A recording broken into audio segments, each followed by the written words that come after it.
오늘은 여기서 시작합니다. 저희의 첫 시승기 촬영지이기도 한 가평입니다. 여기서 탈 차는 이겁니다. 죽어가던 쌍용차를 제대로 먹여 살리고 있는 효자 모델이죠. 이름은 아직 어색합니다. 무쏘가 아니라 토레스로 나왔거든요. 그런데 문제가 하나 좀 생겼습니다. 저희가 원래 각그랜저 시승기를 복귀작처럼 내보내려고 그랬거든요. 근데 그게 복원기간이 좀 오래 걸리게 돼서 3개월 뒤에나 내보낼 수 있게 됐습니다.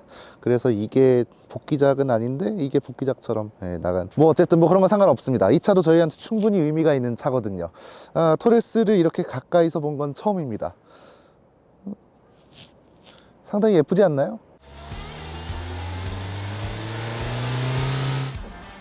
보기 좋은 디자인 말고도 토레스는 마음을 설레게 하는 것들이 여러 가지 있습니다. 가격이 대표적입니다. 풀옵션 모델 가격이 취득세 포함 3,600만 원입니다. 그리고 있을만한 옵션은 다 있죠. 뭐 초대형 디스플레이에 디지털 계기판에 열선 시트랑 통풍 시트, 거기에 앰비언트 라이트까지 눈에 보이는 건 모든 게 완벽합니다. 살까 말까 고민 중이시라면 일단 타보세요. 타보시면 후회는 안 하실 겁니다. 조금만 타봐도 왜 이 차가 쌍용차를 먹여 살리고 있는지 충분히 납득할 수 있습니다.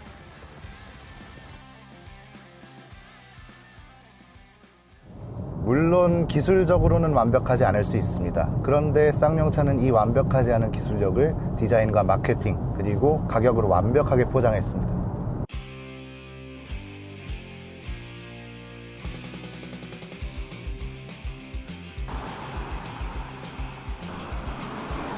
매력적인 이유는 더 있습니다. 실내만 보면 이게 쌍용차가 맞나 싶은 생각이 들기도 하고요. 그리고 보닛을 이렇게 굴곡지게 디자인을 해서 안에서 보면 차가 굉장히 커 보입니다. 레인지로버 같은 차에서나 보던 디자인이죠. 그리고 패밀리카의 필수 조건인 넓은 실내 공간도 갖추고 있고 무엇보다 굉장히 조용합니다. 옵션도 굉장히 풍부합니다.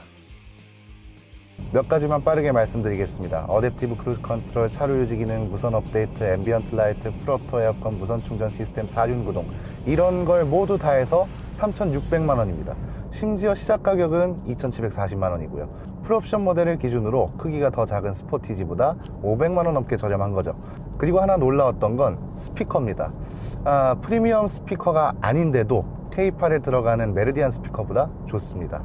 더 풍부하고 웅장합니다. K8 스피커는 어딘가 좀 비어있는 듯한 느낌이 드는데 얘는 그렇지 않다는 게 놀라웠습니다. 그런데 사실 가격은 별거 아닙니다. 토레스는 도시명 SUV도 이렇게 디자인할 수 있다는 사실, 그리고 쌍용차도 이런 차를 만들 수 있다는 걸 보여주기 위해서 만들어진 차거든요. 그냥 생각해보세요. 거의 쓰러져 가던 회사가 신차 하나를 만들었는데 지난 9월에 그랜저보다 많은 판매량을 기록했습니다. 모든 직원들이 이 차랑 관련된 이야기를 모니터링하고 피드백하고 심지어 그룹 회장이 직접 초청을 해서 저희 의견까지 듣고 이걸 그대로 신차 마케팅에 반영하고 있습니다. 뭐 디자인, 가격, 마케팅, 이 세 가지 성공 조건을 그대로 가지고 있는 차이기 때문에 사실 안 팔리는 게 이상한 걸 수도 있습니다. 지금은 시속 60km 정도로 달리고 있는데 굉장히 조용합니다. 굉장히 편안하고요. 현대차랑 큰 차이를 모르겠습니다. 불과 한 세대 전 쌍용차, 그러니까 지금 팔리고 있는 렉스턴 스포츠 같은 차들이겠죠. 그런 차들은 지금 제가 타고 있는 각그랜저보다 승차감이 별로입니다. 실내는 각그랜저랑 비슷한 시대에서 온 것 같고요. 아무리 신형이라고 해도 신형이라는 느낌을 주지 못하는 차들이었다는 게 가장 큰 흠이었습니다. 그게 쌍용차가 성장하지 못하는 이유였죠. 그런데 지금은 완전히 다른 차를 만들었고 심지어 자신들의 기술력이 현재 어느 정도라는 걸 알고 이걸 마케팅으로 승화하고 있습니다. 지금까지 이렇게 영리하게 움직였던 적이 있나요? 이게 지금 판매량으로 증명이 되고 있는 겁니다.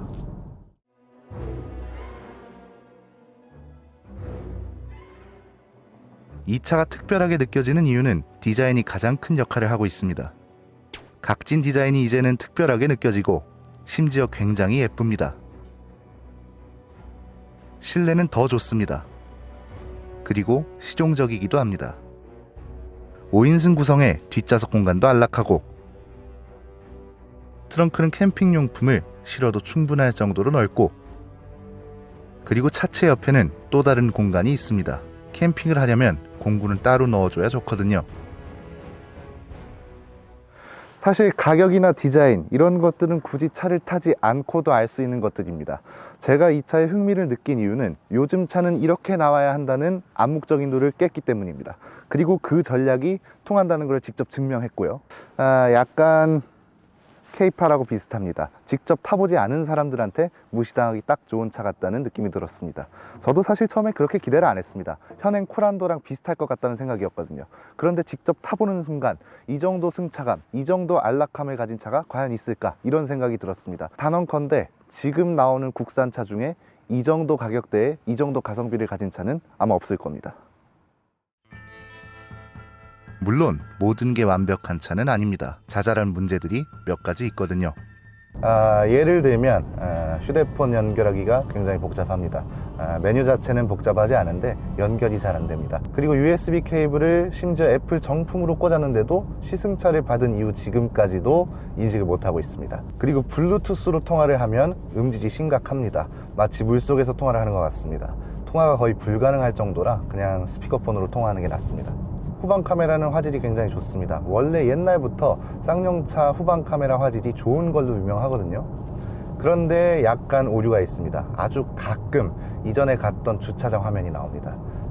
이런 건 연애할 때 그렇게 큰 도움이 될 것 같진 않네요. 애플 카플레이가 안 된다는 것도 좀 이해가 안 됩니다. 이렇게 큰 화면에 UI도 이렇게 잘 만들어 놓고 왜 넣지를 않았는지 모르겠습니다. 그리고 저는 이렇게 시계를 띄워 놓는 게 좋거든요.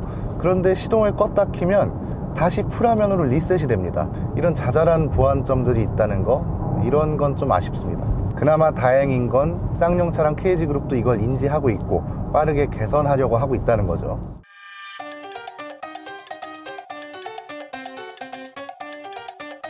하나 확실한 건 쌍용차가 토레스로 정한 방향대로 나가는 게 성공하는 길이라는 겁니다. 만약에 토레스가 현행 코란도처럼 나왔다면 저뿐만 아니라 안 PD도 쌍용차는 논평조차 안 했을 겁니다. 여전히 구식으로 나온 차를 논평해봤자 좋은 소리가 나올 리 없거든요. 굉장히 소모적이고 불필요한 말들이죠. 처음 나왔을 때 비판을 하고 그걸 반영해서 좋은 결과가 나온다면 모르겠지만 몇십 년 동안 똑같은 결과물을 내놓는다? 이거는 그냥 너네는 그렇게 떠들어라, 나는 계속 이렇게 만들 거니까, 이런 거랑 똑같습니다.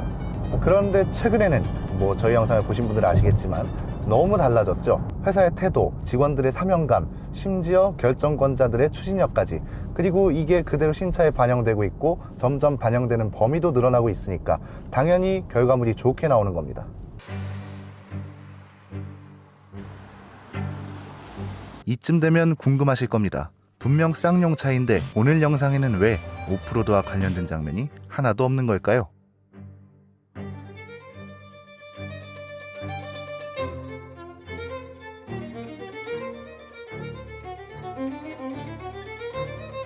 생각보다 간단합니다. 이 차는 오프로드에 어울리는 차가 아니기 때문입니다. 약간 이상하게 들리실 수도 있습니다. 쌍용차고 심지어 SUV인데 오프로드와 어울리지 않는다며. 그런데 저는 이렇게 생각합니다. 진짜 오프로드를 위한 차는 나중에 나올 KR10이고 이 차는 굳이 오프로드용 차라고 가둬두고 싶지가 않습니다. 도시명 SUV로서도 충분한 매력을 가지고 있고 도시명 SUV 중에 이렇게 만들어진 차가 없다는 그 차별성을 왜 굳이 버리려고 하나요? 그런데 한 가지 뜬금없는 생각이 들었습니다. 지금 토레스를 사는 게 정말 현명한 선택일까요? 결론부터 말씀드리면 저는 지금 사지 않을 것 같습니다.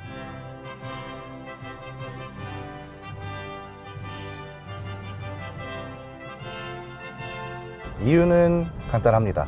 지금 토레스가 이 정도로 나와줬다면 다음 차는 얼마나 잘 나올까? 이런 생각 안 해보셨나요?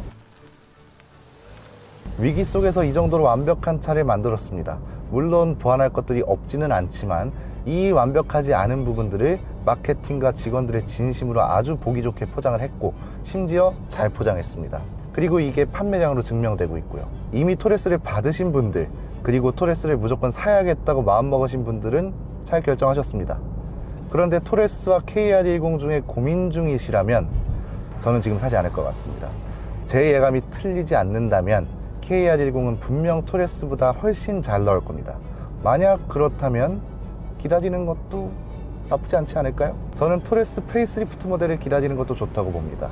어차피 대기 기간도 긴데 여기서 더 완벽한 차가 나온다면 사지 않을 이유가 없습니다.